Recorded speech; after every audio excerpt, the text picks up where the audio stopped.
Ladies and gentlemen, good morning from Phoenix, Arizona. Another episode of the Excellence and Impact Foundation podcast, where we engage with world-class positive change makers across the areas of healthcare, education, entrepreneurship, and leadership. We are an evangelist of the fourth industrial revolution, where we believe that the disruptive nature of our world is moving at a very fast pace, and we better wake up. Ladies and gentlemen, we are also launching our inaugural event, October 4th, 2024 in Phoenix, Arizona, where we will have innovators, creators, leaders in our community being recognized for the work that they do and the impact they are creating to make the world a better place. For you who cannot attend, there will be a live stream available. And this episode is also brought to you by our friends at the CDC, Competency Development Labs. They provide you first-in-class services in IT, web design, business, marketing, you name it, they got it. With that being said, let's get to it. Today, I am very humbled and very excited. Welcome, distinguished Mandela Fellow, award-winning finance academic in policy design and innovation and growth, and also a chartered accountant. So how do you have all that kind of work? Like, how is that 1 month's work? That sounds like a lot to me. So let us welcome to the Excellence Impact Foundation podcast, Mr. Bame Boishoko from the great country of Botswana. Yeah. Thank you so much, Alpha Man. I think let me first greet your audience. What an introduction, especially with the part of distinguished. I'm like, wow. I'm getting Yeah, old. you're distinguished, sir. You are distinguished Mandela Fellow. That? No, they never told me that. Oh, you got it from me. I've always been thinking I'm very young. I was just like, oh wow. The That's 80s good. are coming. Yeah, the years are coming through. Thank you so much, Alpha Man. I don't know. It doesn't seem that long. It doesn't seem like it's a lot of work, and the title doesn't seem as long.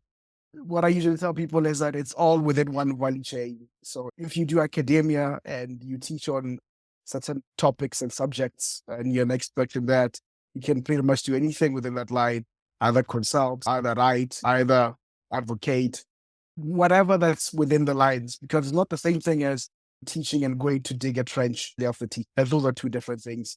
But if True. it's the same thing, you shouldn't feel like much pressure as you can.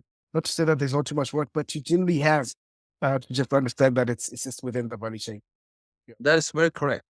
Now that you have introduced yourself, can you tell us a little bit about this whole thing? Like, how do you become a finance academic? What's the journey like? What's the story for you getting into finance and economic policy? And did it just happen? Or it was something that you were intentional about? This is my career path, and this is what I want to do. Tell us why and how did you end up in finance and academia? That's a funny story because academia, finance, first and foremost, is probably like one of the most respected professionals this side, especially Southern Africa. And so I studied for finance, I think jumping into 2 degrees into that master's degree as well, MSc in finance and a chartered accountancy qualification as well. So in essence, it was the schooling to say, okay, you're going to become a finance professional and moving into the conversation of either being in the banking sector or somewhere else in the industry.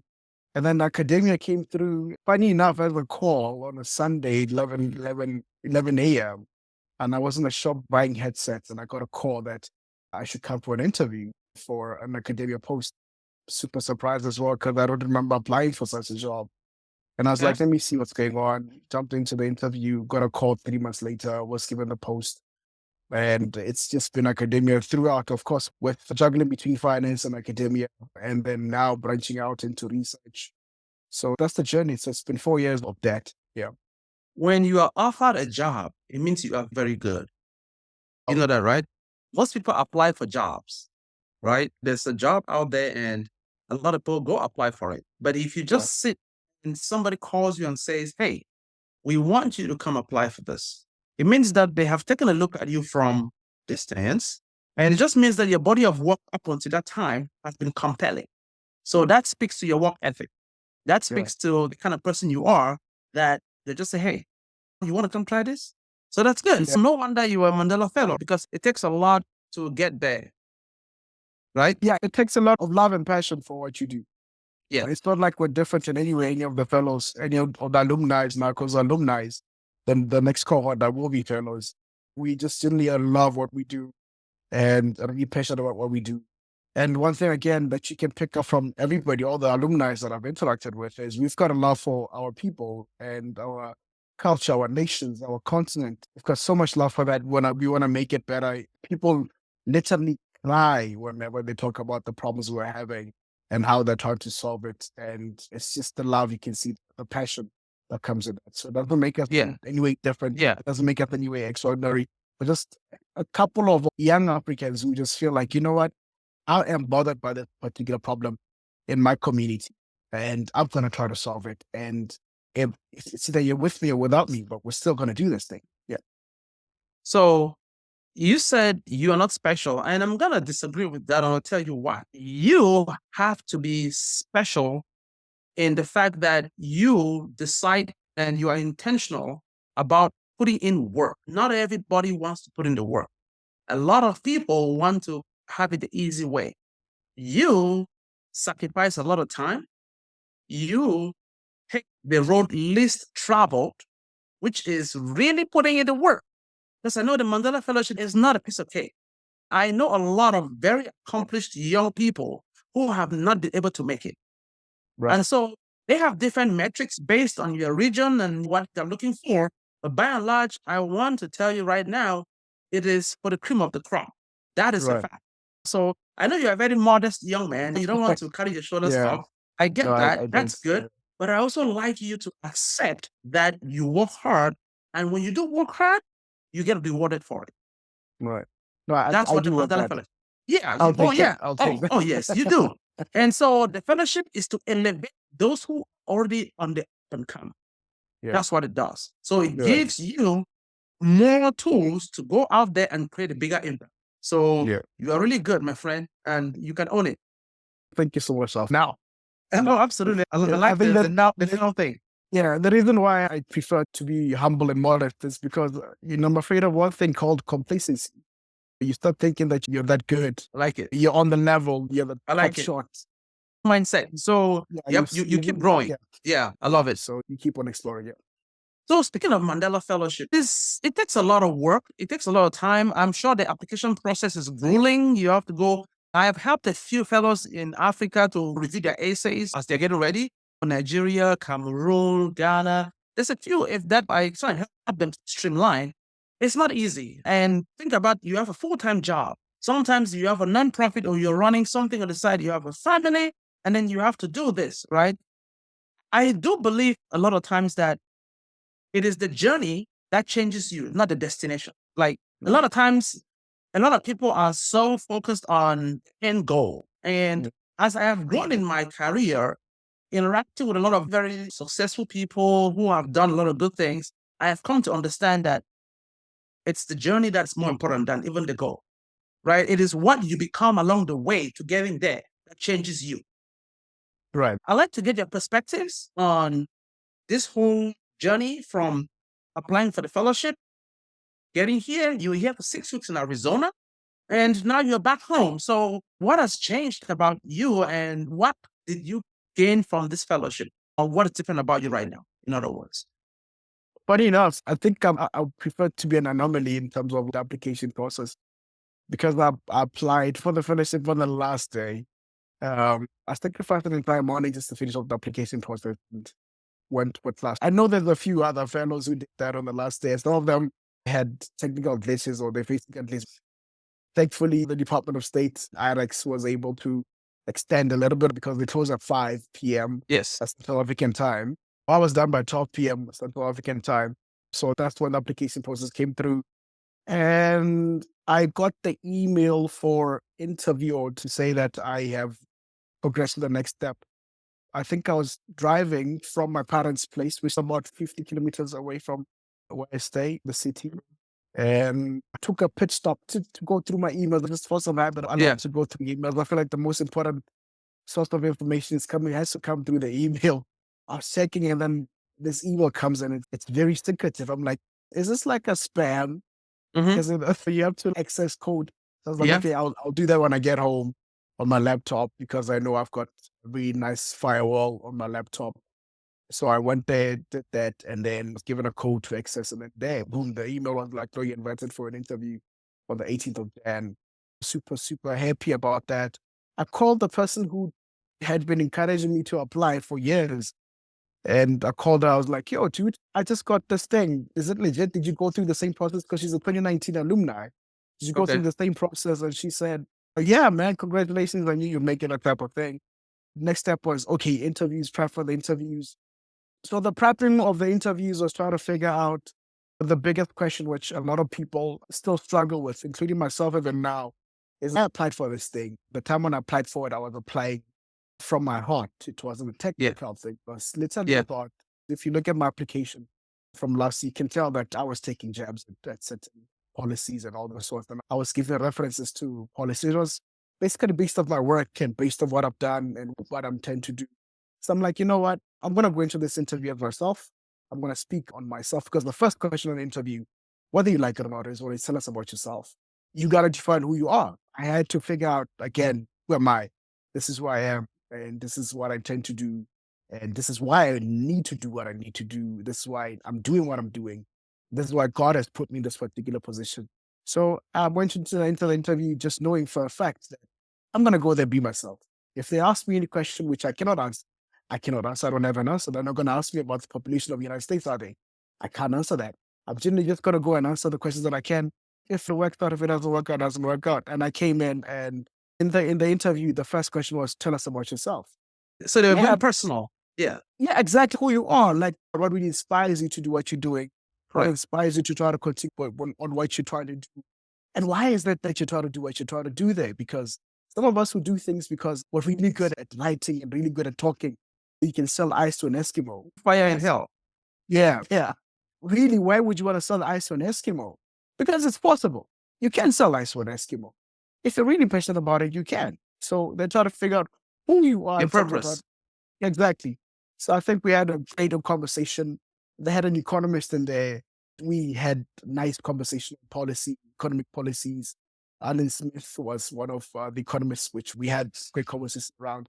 So there's an Good. all around the conversation. And then the end question, which I came up when they gave me an opportunity to ask them a question, I was like, why should I take on this particular program? Oh, And so you flipped the script on them. because I gave them reference. And look, I've went to meetings, I've had possible collaborations. And at the end of the day, it's so exciting to have that.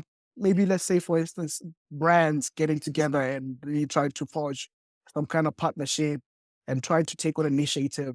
But that initiative is not impactful. So my question was like, what impact am I going to make in my community by taking on this particular program? And that was the question.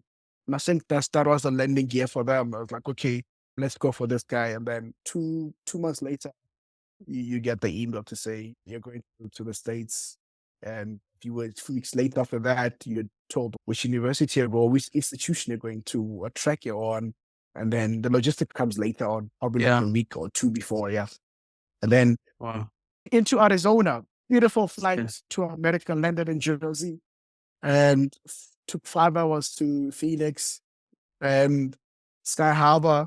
They've got this beautiful escalator where you just go down the Yeah. escalator and you Yeah. just go to Sky Harbor. And you go to Carousel 3 to get your bags. That I got a picture of that. It's a beautiful memory Yeah. to have. And I met up with a team from SU, Michelle, and she ordered a lift for us. Immediately, you're getting the cultural difference. It's not, we're Yeah. not looking for Yeah. out. There's a lift waiting for you. The moment the doors open, huge flash of hot air came, The and I was like, heat. Yeah. it's, it was really hard.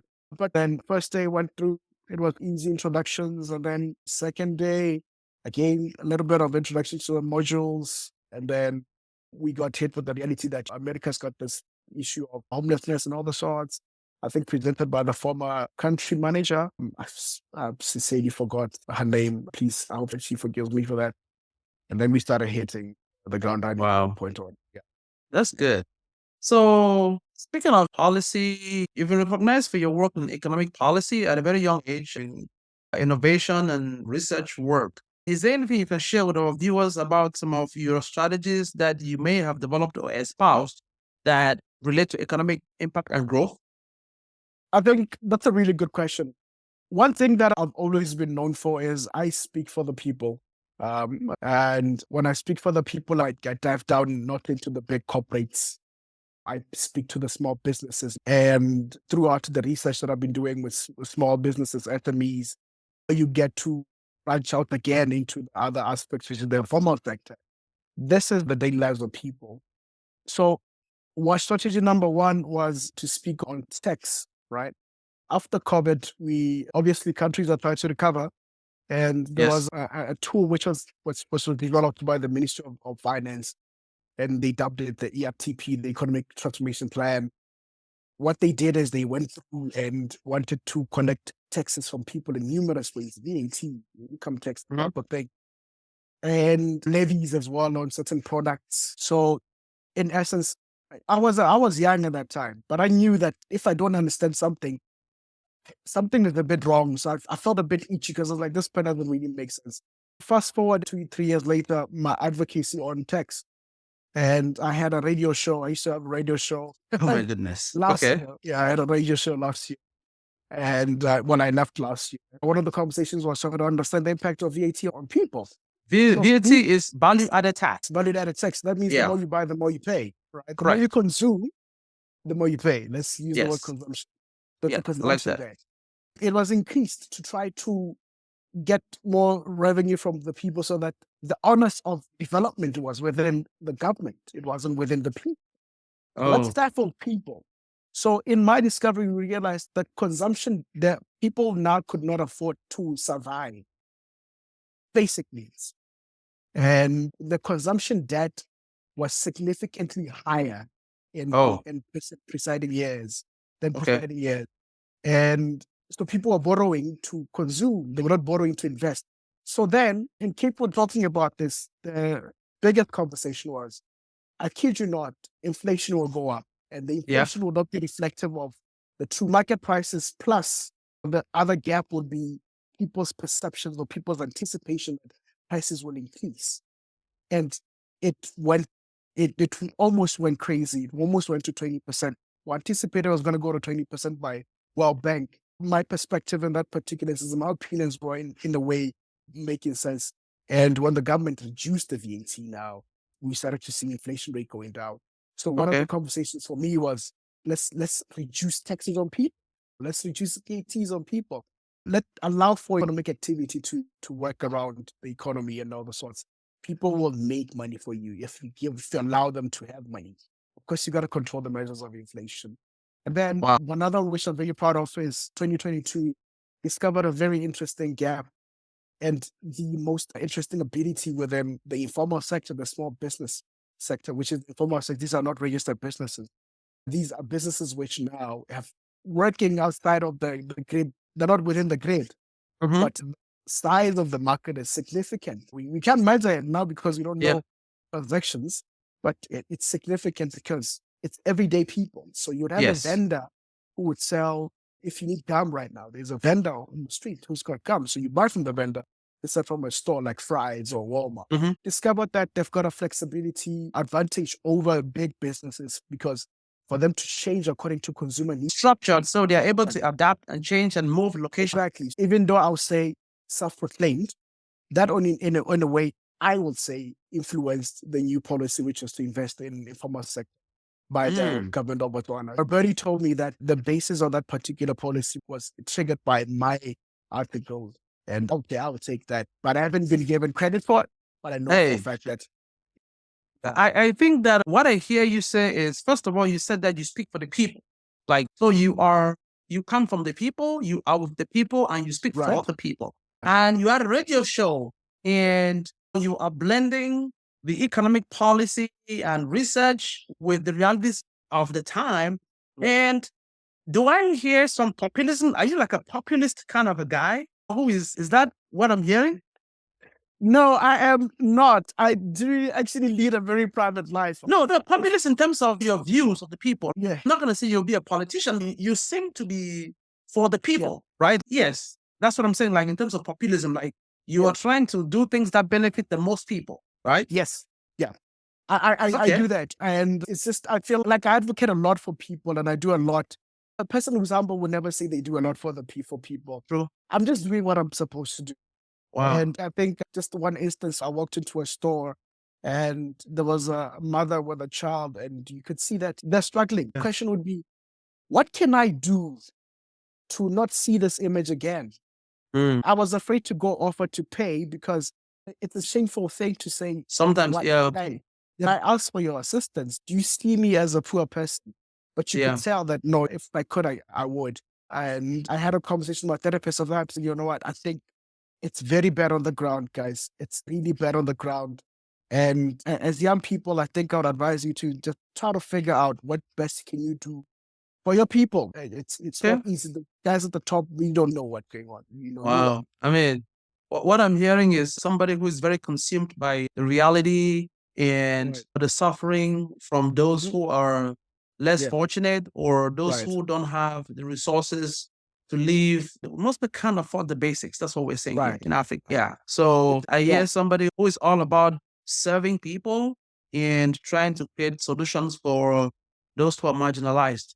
Wow. So policy here, how are you bridging this gap then between the research that you're doing? Two of your policies and articles and radio show Yeah. have gone on to create a significant impact. What are you looking at doing in the near term? Are you going to open some think tank or are you going to have Bame Boishoko Policy Institute? Is that where we're going? I don't know.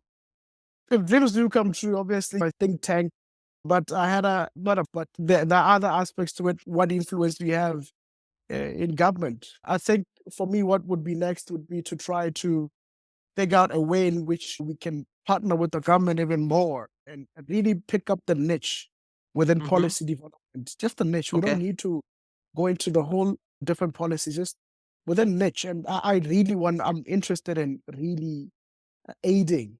And I'm saying, let me be the policymaker. I'm saying, let me aid in Yes. Be a that part of the solution. and just give me that opportunity to aid an industrial policy framework because you come up with a policy and the policy doesn't really match us on the ground. And let me give you a typical example.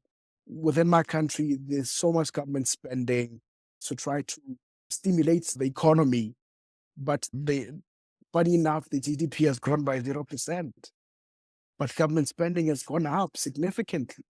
So what Can does you it tell tell? our viewers how the GDP and the spending, can you Right, draw a parallel between those two things so our viewers understand on a very right, simple level? Because you're up there, I'm down here, my viewers and I were down here. We don't really understand right. the complex policy. Just to give you a Yes, typical, anecdotes. remember when I said consumption that people are borrowing to So consume? bringing that back, because I was going to ask you to Yeah, define inflation in a way that my 11-year-old kid can understand.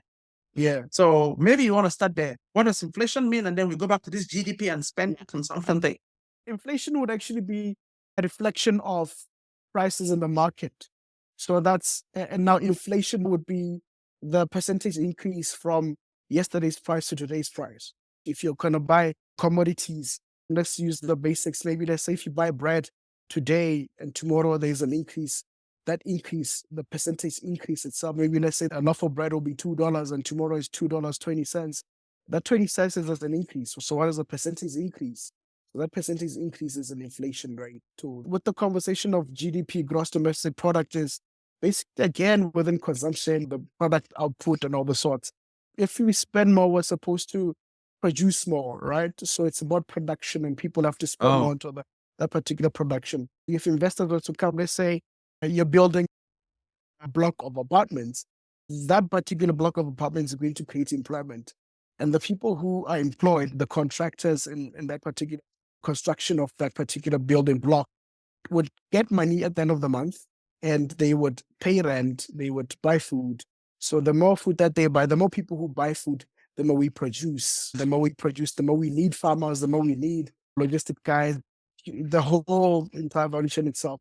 And the more apartments we may need. So the economy is booming in that so particular, it's more economic output. exactly, economic output. Now, in the sense that it's supposed to grow, you're supposed to see growth in that particular thing. So if you don't see growth in the GDP, the output itself, that means something is wrong in the market. And Oh, what is wrong? It means that money is being poured into the economy, but it's not reaching the people. Oh, I see. So that means there's more people in the economy who don't have access to the particular money that you're plowing into the economy, expect to Mm, stimulate. So yeah. if you find maybe people have got debt, right? People have got debt already from consuming, and they're already in debt. So the little money they get, the little increment or adjustment in their salaries, because increment and adjustment are two different things. If they get a little bit of an increment or adjustment, it goes towards the debt that they already owe from consuming, that you've already created damage in that particular aspect. So now the government has spent so much money tapped into different investment accounts from the government, the GIA, for instance, and we have seen a 0% GDP growth. That tells you that something is wrong with our policy somewhere, somehow, because the money Mm, is reaching the people. I see. It's not reaching the people. People are broke. That's what it simply means. So if this is any comfort to you, it's the same in America, just so you know. Okay? Right. It's probably a bigger problem here than this is in Yeah. Botswana. Just saying. So Yeah. I don't think it makes you feel any better because you're a political economist. I'm just saying that those are problems we face here. So the difference between here and over there is there's enough infrastructure in the system to provide the basic needs for anybody. Right. So Right. yes, so there's Yeah. the basics. Whereas over there, our governments do not have that infrastructure where if you are sick, you show up to a hospital and you could have basic primary care. So that's just one parallel I was going to make out there. Let's dive into this whole incubation thing that you volunteer on some small, medium enterprises incubation program. What an incubator for business, and just tell me what that does. And Right. when you were here in Arizona, I remember you told me that you see Africa as the hub, the future hub of innovation in tech, research and development, and a bunch of things, like Africa being this leader for the world. And I'm like, we are still to develop a major technology that has changed the world. We still follow everybody else. Like, we do have the most opportunity, no doubt, because we have the youngest population, we have the most problems, and with problems, lots of opportunities. We are still like a raw market. Right. So I see a lot of opportunity, but I want you tell me what your incubation is about, and if you can tie it into your vision Right. for Africa, which I believe in for sure. Just tell me what and connect those dots for me and our viewers, please. Okay. Wow, you did your research with that incubation thing. Like I said, I need a very private life. Lead a very private. I don't think you're as Uh, private as you think. You had a radio show, sir.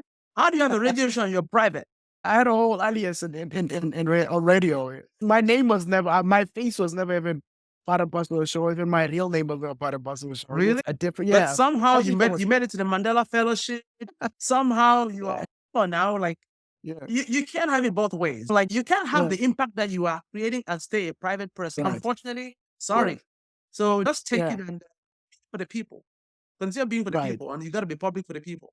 Yeah. So this incubation thing started in 2017. I was still doing other degree. Mm-hmm. And you come back from class and you're like, oh my God, that's a super nice lesson I had with these different models. And one of the interesting models was the short-term decision-making model, which is a break-even analysis. I don't know how to explain it in simple terms, but it simply means that how much you make in terms of money has got to equal to what you spend.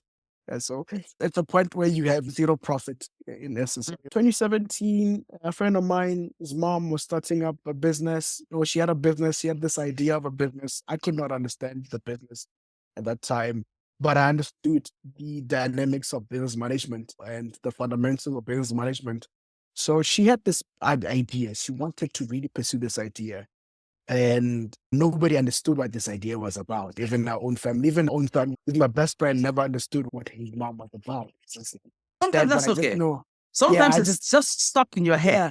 I've been there before, many times. Yeah, I used to visit him a lot because he used to go to his mom's store, and I used to visit him a lot, spend the entire day there. And I was like, you know what, man? Why don't you, like a few months later, why don't you ask your mom if it's okay if I can help out with the business? Let this be my first attempt at being a consultant. The idea was to become a consultant, not to eventually become a paid or volunteer. No, volunteer. Okay, good, volunteer. Good man. Pay would be maybe some money for data or something for it, whatever. But eventually, I was like, let me just see if I do have this idea of what a small business should look like. or how to structure a small business. Went through they didn't have financials at that time, the bank statements. No P&Ls, none of that. None of So you go through the bank statements, what they spent on trying to figure out that. So I spent a month going there every day to figure out the revenue streams. She had this idea, but there's business and then there's innovation and creativity and then there's the business aspect. So I was like, you know what? I don't understand the creativity I'm going to work on. So I spent a month trying to look at the revenue streams or how revenue just is generated in the business. Then looked at all the environment and I asked, she wanted to do a parcel counter business where you can keep your parcels, more like storage business. Here, the side, we use a lot of public transportation. You would go shopping for groceries and you still use public transportation. We've got this culture, people just go month end, buy food for the entire month. So Yes. in between the shopping, you give an opportunity for you to just store purchases or what you've bought in the storage center, your own key, lock it up, and then you can leave. Okay. And so she had that idea. It was interesting at that time. So then I said to her, what is your business? And she said, it's parcel counter. I'm like, no, your business is not, you're not a parcel counter business. You're actually into real estate. Oh, that's your business. You're selling interesting space. take. You're renting space and that's it. So let's find ways in which we can structure your business as a real estate business, not as a parcel counter where you were expecting walk-ins. If you have a house, if you got a rental, if you bought a rental block and you expect people to come there every day, we structured our business in this instance. We went through and I said, let's have two sets of customers. Let's have your monthly customer coming in who are going to make sure that you're breaking even, they're paying for your expense. And then let's have second stream of customers to have abnormal profits because profits are literally abnormal. So just to give you abnormal profits that come in after everything has been paid for. And we did that. We structured that. And guess who we targeted? Street vendors. Oh, Informal sector. wow. So they thought, interesting. Exactly. So the vendors, they're mobile. So they would carry the stuff in the morning, set up shop, close shop in the evening, pack it up back, take it home. But then this time we said, we've got space for you. Oh, okay. So during the night, when there are no walk-ins or people are shopping around, we utilize the space for the vendors. So in the morning, they would take their goods and their properties and set up shop and equipment outside. They free up space for walk-ins. Exactly. So that was the first thing that we did. We defined the business. Let's define what business you have. Then realize you're in real estate. And then the neighbor came through, I think it was an auto shop. We also try to figure out what exactly are you trying to sell? And you should be selling convenience. So I shouldn't be in a place where my car, I need brake pads and I have to order them somewhere. You have to be in a position where you come to the store and find your brake pads there. You don't have to wait 7 days, 2 weeks to utilize the car. So what do we need to do now? We need to connect data to sort of figure out the vehicles systems in Botswana. How many vehicles in Botswana? We've got two sets. We've got the imports, which are coming in from China. And then we've got the ones from the dealerships, which are coming from South Africa. Those don't come with motorman maintenance plans. You collect data on the basis of your business, the import cars coming from Japan and Singapore, Indonesia, they're coming in as second-hand cars. So they will need parts, for instance. So you're selling convenience. So you're going to get a part from Singapore because you've got maybe 5 VWs coming in from Singapore. So those 5 VWs eventually need brake pads. So you buy 5 sets of brake pads. So it just moved on from that particular point. Wow. So this incubation, where is it right now? You mean the physical aspect of things? Or you mean where is it now? As in what stage? Yeah. Yes. We are now currently taking on a few NGOs for them to attain hospice, long-term care. Yeah. I've been part and parcel of some entrepreneurship programs this side. I've tried to structure young, aspiring entrepreneurs. There's also like an international, but it's African-based. It's quite big. An entrepreneur. I'll tell you about it off air. Off the record? Okay, fair enough. Off the record, yeah. And it's quite big, that one. So I also got the offer. 1 year I got the offer in Phoenix to assist and mentor African entrepreneurs So I got the offer while I Interesting. was still in Phoenix. So yeah, that's how far we are. I didn't even think it was going to go that far as an individual to say, what's my idea for African entrepreneurs? We need to look at it, this particular aspect. And for me to branch again into policy, industrial policy framework, Mhm. is to try to support these small businesses. So we may do as much as we can to capacitate and these entrepreneurs and small business owners. But if the environment is not conducive enough for them, what are we doing? Yeah. Wow. So by environmental conducive, it means that government has a big role to incentivize and deregulate the environment to the point where entrepreneurship and innovators and creatives and dreamers can build small businesses. Because at the end of the day, the way I see it is entrepreneurs change the world. They are the ones who take the risks to use all the money they saved up, their pension, sell their homes, sell Right. their cars, borrow money from families. I think the world changes based on how well we support entrepreneurship, Mhm. innovation, everything. Inventions are just the genius of people who decide to solve a problem or Right. fill a void. Okay, Is it, can I just switch on the lights this side? Is it okay? sure. Yeah. Yeah, but Okay. you look good. What is the question again? I was just Comment. speaking about, I Okay. was speaking back off of Yeah. your last comment Yeah. that saying that Yeah. governments everywhere need to be more supportive of innovation and entrepreneurship and helping small businesses grow, because small businesses are the lifeline of the economy. They are that throughput between the middle class, or let's say the lower class, middle class, to upper class, right? Without Right. small businesses, our economies are like zero. This because they are the ones who are in the middle. Can I just comment on that? I think you listen to a lot of rhetorical conversations being had with regards to how do we grow the small business Yeah. sector. Obviously, people talk about innovation and all the sorts. But the big question is, what are the basis of innovation? What are we innovating? There's this rhetorical conversation again of sustainability in Africa. And I'm like, what are you talking about in essence? Because, in Africa, an average person, let me give an instance with Kenya, they use about 1 megawatt of electricity per year, as compared to a person in the United States who use 12 megawatts of electricity per year. So are we not sustainable already? What exactly are you talking about when you say we need to be sustainable? What are you talking about when you say we need to be innovative? In what instances are we talking about that? So that sees a lot of these conversations to say we're plowing so much money into areas which we don't need to plow those money into this. Well, the conversations are quite different. Again, this conversation of small businesses being the backbone, it's true. They are the backbone of an economy. They've got the potential to actually be the biggest employer and bridge the gap between the rich and the poor, Yeah. because the middle class is now becoming poorer and poorer in Africa. True. So you see, a lot of money has been plowed into small businesses in the wrong way. And Mm. we discovered that people have been informing the governments forcefully, like the information is totally irrelevant. Yes, there's access to finance, but finance is not the problem for small businesses failing.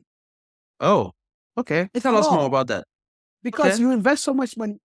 So much money has been invested in South Africa for small businesses and guaranteed credit lines where the government is saying, no, please borrow small businesses money. If they fail to pay it back, we'll pay you, the private financial institutions. Mm. In Botswana as well, the same thing. The rate at which small businesses have failed is from 2 years to now a year. So 80%, Oh, yeah, post-COVID, pre-COVID, 80% used to fail in the first 2 years. Now, post-COVID, it's 80% fail within the first year. So it's not oh, access to finance. It's not money, because governments are spending money in those businesses. It's never money. The issue now is I give you money as alpha to say, go and invest as a small business, go and invest money there. mm-hmm. I'm investing in your business there. Who's going to buy your products? Oh, Who's going wow. to buy your products? The consumers. But you're Yes, taking money from the consumers through taxes. that is correct. The government is How are taxing they? consumers and then using that money to fund other small startups or businesses. So Exactly. okay. So how do you expect the businesses to flourish if you are taking money from the people that are supposed to be supporting the businesses Mm. By hiring their taxes.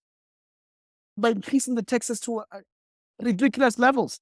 Yeah. I was Wow. surprised that in America, the sales tax is only 2 point something percent. It's been there for 40 years. And I'm like, my man, sales tax, which is the equivalent of VAT, which is value added tax, and we're at 14%. And we Yeah.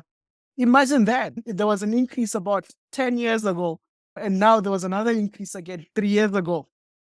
So Well, you're taking money from the people and you're yeah. expecting small business to flourish. It doesn't make sense. So taxes, depending on who you talk to, like the most sensitive issue. I'm Yeah, not sure how much you follow American politics, but right. every election cycle, it's all about taxes, right? It's all about how much people are paying. Candidates want to lower the taxes. So you're saying that the problem is not the money or, It's not the money. or access to capital. So let's segue into something else here. Based on your practical experience, do you feel like what is the problem? Is it like lack of financial literacy? Is it lack of having practical business education and doing enough research and analytics to actually, like in the case of your friend's mom, where you had to define a business and find the consumer? Do you feel like small businesses need to do a whole lot more due diligence before borrowing money from the government? Or do you feel like the government has to be more strict with its borrowing criteria? I don't know. Give us the both sides of this. First and foremost, we are putting a lot of pressure on small business owners, but the skills are there. Capacity is there. We have got educated young people in different disciplines which are relevant and relative to running a business. The objective of, yes, we are still keeping the rhetoric of a sole trader should be able to do this and that. Sharp. What is wrong with a small business like yours to have a board of directors? What is wrong with that? One of our fellows, Irene Yafuno, she's From and Uganda? she has an NGO, and she got advice from a coach who later a mentor to say, you've got to think about the composition of board of directors for your NGO. If you really want to go forth, you got to think about that, because you cannot handle the whole NGO, public NGO fund management, NGO operations management. You are the brains of the business. You have an idea. So what's wrong with having a board of directors who now would look at the corporate governance of your small business, which would allow you to employ small, young, skilled Africans to take over the different disciplines or respective departments of your business? What is wrong with that? There's nothing wrong with that. It's the conversation of management skills. You have got to appreciate the business aspect of things. Like, you've got to appreciate that. You've got to know how to study the financials, but then don't try to create the financials. Let people do that. The people went to school for that. I went to school for 8 years to come up with financial statements. Why can't you hire me when I've got so much expertise in that? Yeah, true. Wow. So we talked about how governments and regulation agencies can foster an environment for growth. And in terms of specific, you are big on industrial frameworks. So if you were face to face with the Minister of Finance or Policy in your country tomorrow, give me 2 policy proposals you will tell them in terms of frameworks that can put a shot of energy into that small business ecosystem and that can help bring about some change. Because you have a proven track record for research and analysis that makes change. So 2 things that you will tell. Number one, taxes. So everything rises and falls with the taxes, huh? I think I've had a conversation, especially in the Maricopa Association of Government. Of government, yeah, and taxes. Obviously the largest source of Revenue. of revenue is taxes in every state. Sure, but how you utilize those particular taxes, you'd be surprised what the second source of income is. The revenue for the Maricopa County. Just for context, Maricopa County is the county in Phoenix, Arizona, where you came for your Mandela Fellowship. Yeah, And you were talking about this policy institution called Maricopa Association of Governments, which is a conglomerate of all the Maricopa County cities. So let our viewers know. Okay, go ahead. Yeah, you're very good at that. The second source is the funds, is the savings. That means that they utilize the first source quite well, that they don't need to go into the market and borrow as much. This is from what I've anticipated. Of course, I've had conversations with the treasurer, and they do talk about we do borrow in there, but the second source is always the savings, which they Like a reserve.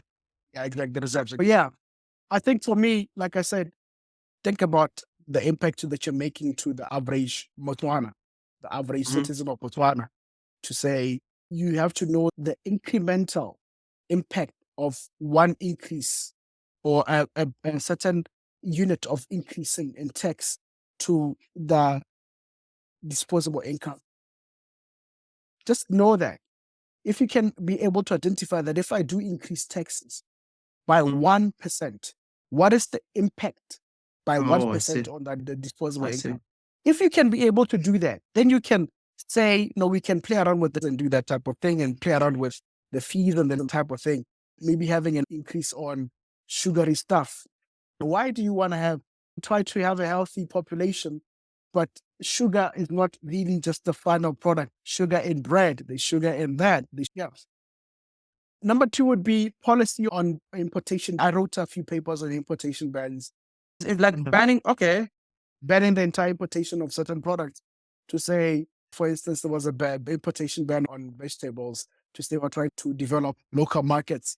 And the impact on that is that the prices went significantly higher, especially for potatoes. And with the issue of potatoes is that potatoes are used in different instances. It's not because Alpha can go into a store and buy potatoes, but there's this lady on the streets who's selling fries on the streets, and she needs those particular potatoes.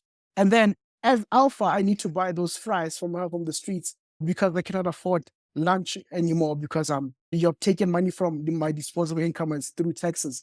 And now I need to buy the affordable lunch pack, which now you're also forcing me to not be able to afford it or spend. With incremental increase on tax, the incremental increase on inflation itself, the dent would be disposable income. What is disposable income? Is your savings, consumptions, and all the sorts.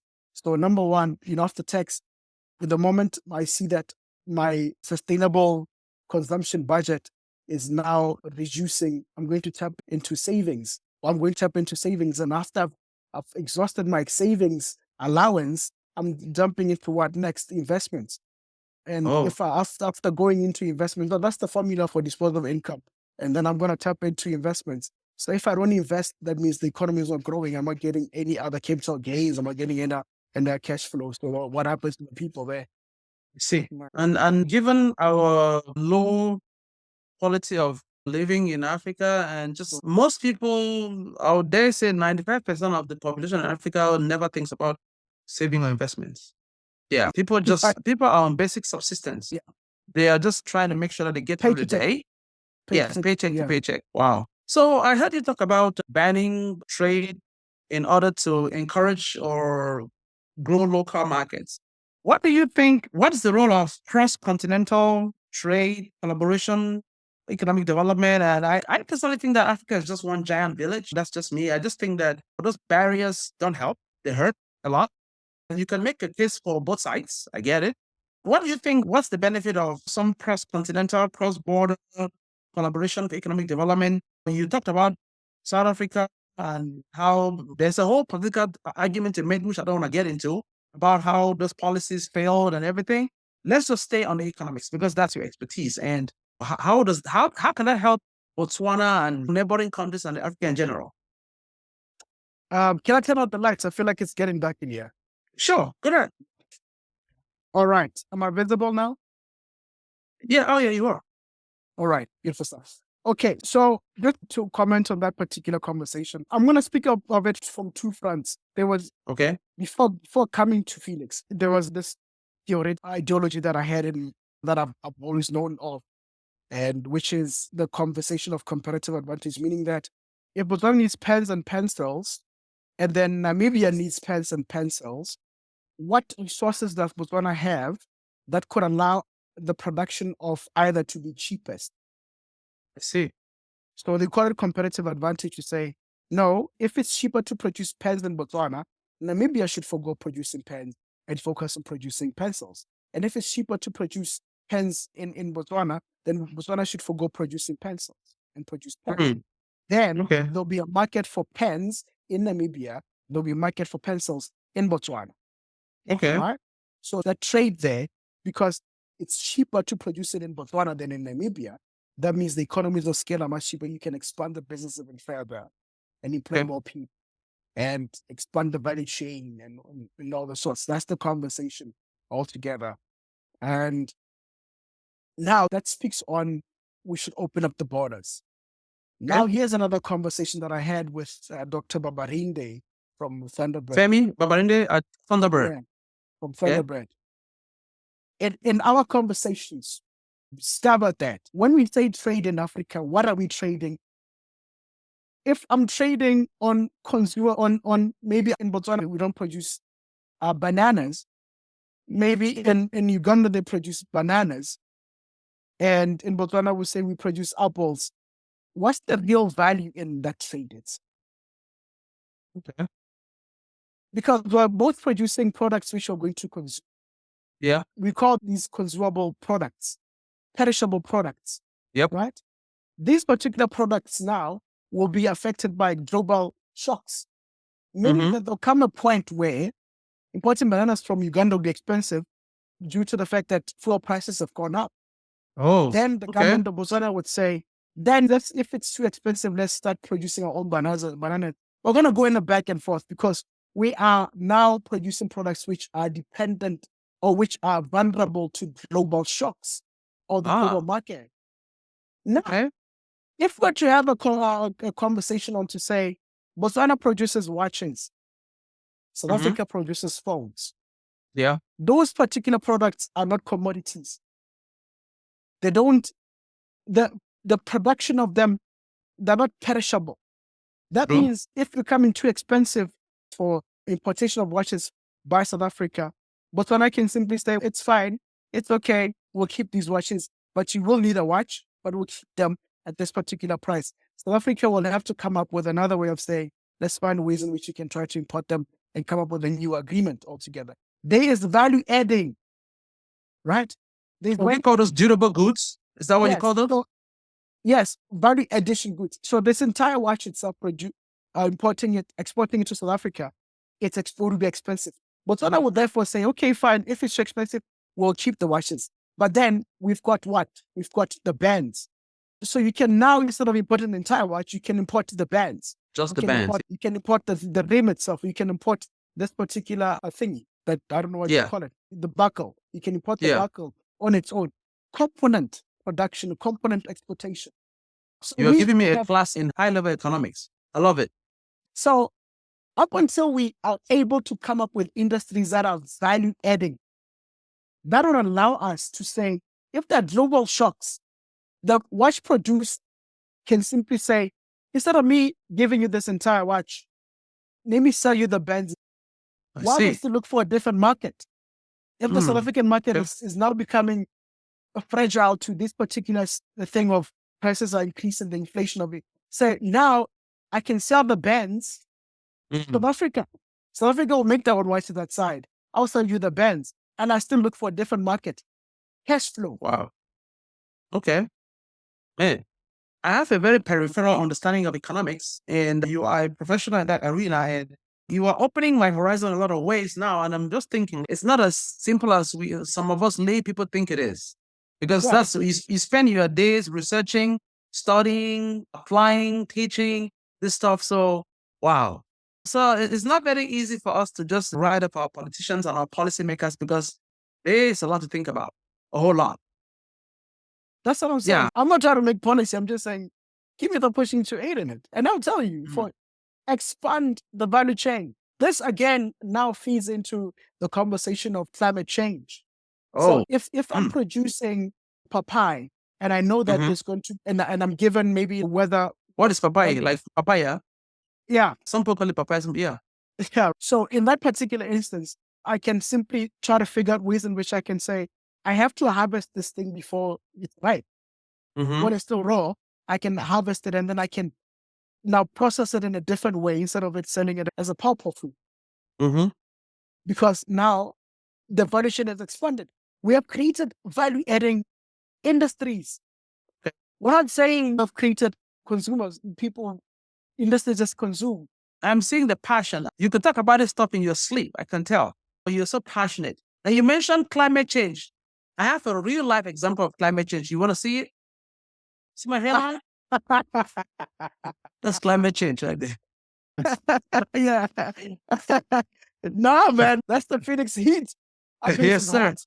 Yes, it is. Yeah. You're still young. You are already leaving such an indelible mark on the finance academia platform, research and development, and all these structural frameworks. So there's somebody sitting somewhere who is looking at you like, wow, he's up there, he's making an impact. I want to be like him. What would you tell the young aspiring kid in high school or who just went to university, who wants to follow your footsteps in terms of policy design and creating such change? What would you tell them to do?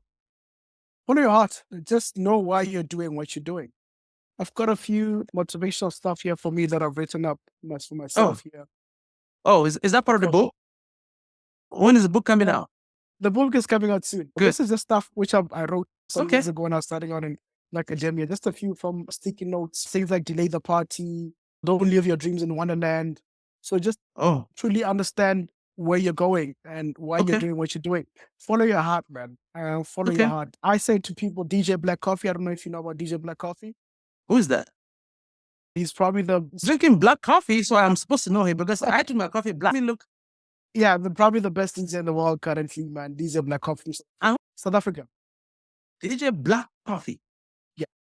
Oh my goodness. And that man, whenever he talks about stuff, he talks about how he visioned everything to the apartment, one of the apartments that he lives in. And there's a time when he walked into a record label and then they turned him down and he's, I'm going to buy it. And he bought it. Oh, so yeah. this is the power of visualizing. Follow your heart. Okay. No, he used to come to the States. He used to sponsor his own travels to the States to come and play it up. I used to see the videos on YouTube to come and play for a party of 5 people and try to build his brand because he believed so much in his craft. So believe so Wow. much in your craft. That's Believe so much- amazing.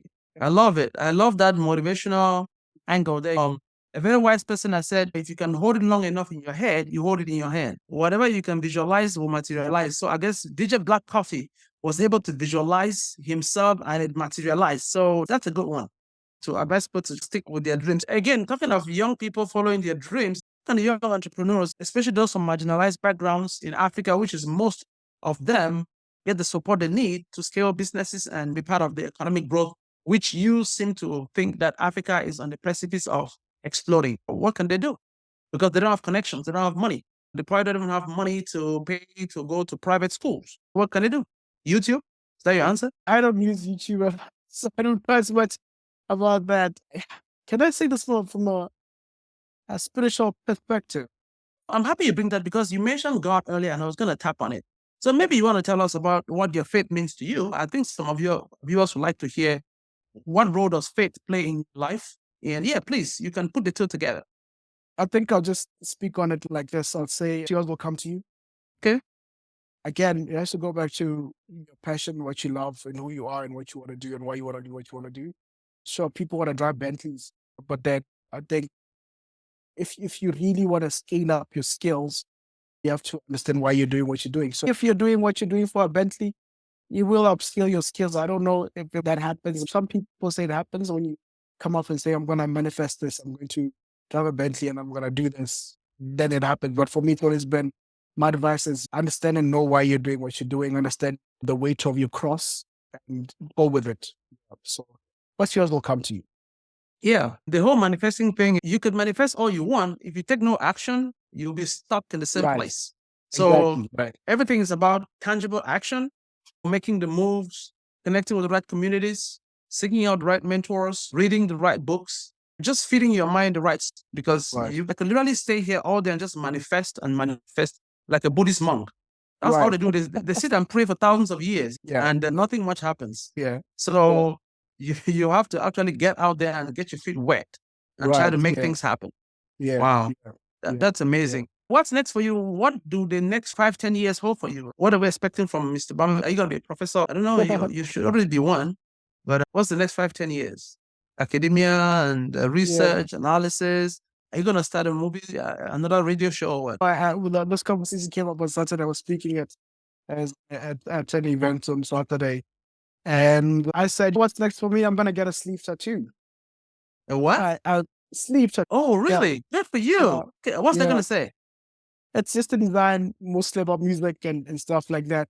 The reason why I want to get a sleeve tattoo now is because I feel like I'm so much content with myself that I don't need to prove myself to anybody. It's just part of us of being content with. I don't fear being judged. I don't fear Fair enough. being looked and who's this guy with all these tattoos? I'll be okay with the work that I'm doing. I don't need to follow through. I think that's part and parcel of the Mandela Washington Entrepreneurship. You have an LDEP module there. Yeah. So which leadership development to really understand and be comfortable with your strengths. Personal growth has been, So I think because I've always wanted to, I've always been afraid to say people start judging me for that. I'm okay. And I would be judged for that. I just know that I know the work I'm doing. I know what my the impact purpose you're is. creating. Exactly. If a tattoo is how you perceive me, then the tattoo is how you perceive me. If my work is how you perceive me, then my work is how you perceive me. And that's it. So I'm going to get a few Wow. tattoos. Yeah. I want to really speak on policy. I want to now be in a very significant and pivotal role in politics. Obviously, the first aspect of things, getting a PhD now and working towards the PhD now. But the sky's the limit. So we'll see Absolutely. how everything goes through and it'll all get there eventually. Wow, that's good. So where can people find you? Like, how can we follow your work? You are on this meteoric rise career trajectory. You have everything. You have mentorships. This is South Africa. Anyway, we'll talk about it off the record, whatever. So where can people find you? And is there like a hashtag? Do you have a YouTube page? Are you on social media? How can our viewers keep track of your work and your policy initiatives and research analysis? Where can people find you? Firstly, they can, with the write-ups, I've got a column on a newspaper in Botswana. It's called the Business Weekly. Check out this www.businessweekly. It's BW, I think. And then you can just go to the columns aspect, columns and opinions. Or search my name on the search bar. Most of my work will come through from that. Okay. And what else? LinkedIn. Yeah. Of course. Yeah. Not too active on LinkedIn as much as people would want me to be, but I'm learning the art of LinkedIn. I'm trying to express myself as well. Somebody said, don't try to do it for people, do it for yourself. And I'm like, That's good okay. advice. Yeah, okay, I'm gonna do That's that. that's So good that's it. advice. But just to close it off, just Google my name. Okay, I like it. And just Google his name. Google my Yeah, name. Right. yeah. And ladies and gentlemen, I want to thank, on behalf of our audience, I want to thank this very young and ambitious, talented young leader from Africa. The man is on a mission, and all you do is you're trying to create a better impact for your country and Africa in general. And so I really thank you because I know your heart is in the right place. That's everything you do. So when our initiatives are operational, then maybe we'll come back on this podcast and talk about some of the work we're doing together to make Africa the next bastion of economic prosperity through research and development, leadership, innovation, whatever. That's all you want. That's how you see it. And so we are working in some ways to put a dent, just a little dent, right? Like you said, give me an opportunity. So all we're doing is contributing to the general piece of that puzzle. With that said, my friend, it was nice catching up here, and thank you very much. Ladies and gentlemen, this has been another episode of the Excellence and Impact Podcast. We want to thank our esteemed guest here, Mr. Bame Boishoko, who is in the great country of Botswana. And we will see you next time. All right. Thank you, Alpha. Thank you so much, guys. See you next time.